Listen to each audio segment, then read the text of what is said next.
It's an honor to be part of a ministry that has been involved for 40 years, spreading the word, spreading the gospel. And I'm grateful and humbled that I can be a small part of that. It takes a lot of work to get there. It's not something I can do alone.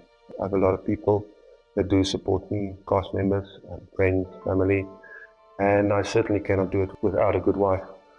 The most difficult part was to surrender, to get on that stage and forget about who you are and just see what you have to do. It's the only way I can do it, is I have to surrender. And it was very difficult in the beginning, and as I said, I cannot do that without prayer. When I auditioned for the role of Jesus, I tried to look at every movie, every documentary, everything that I could lay my hands on. Not being a classically trained actor, I needed something, and then obviously spent a lot of time in the Word, especially in the Gospels. But as time went by, I realized that that's not where it comes from. It's good to know those things, but it comes from the Spirit. It comes from within, and I realized that you have to give over, you have to surrender, and let God speak truth into you. And in that way, to totally surrender, that's the only way I can give an idea of what Jesus' love and His sacrifice on these. Yeah, that's the only way to do it. Obviously, spending time with God, spending time in prayer and in the Word is very important. But before rehearsal and before, especially production, I have to quiet myself. I have to get into that space. I have to surrender, and I have to ask for the strength to carry me through it, because there's no way I can do it on my own. That first night that I have to walk down that passage is absolutely overwhelming, and it feels like you can't do that. And it reminds me of, if I feel like that, which is not even close to what Jesus had to experience. It just, it's just, you can't comprehend. Absolutely not.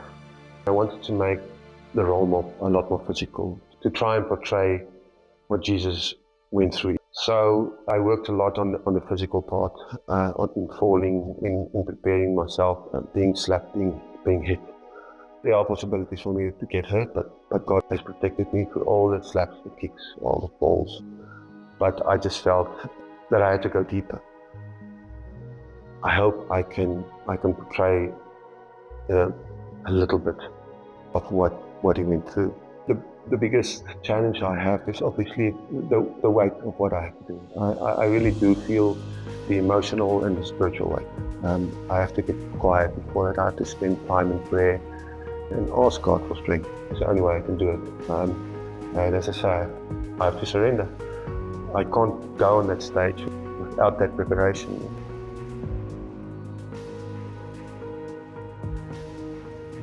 It's a different cast, a different direction, and just a unique way to portray the gospel, to touch people's hearts, to see how they respond.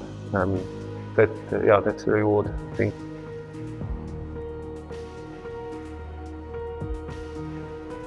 I don't want them to see me.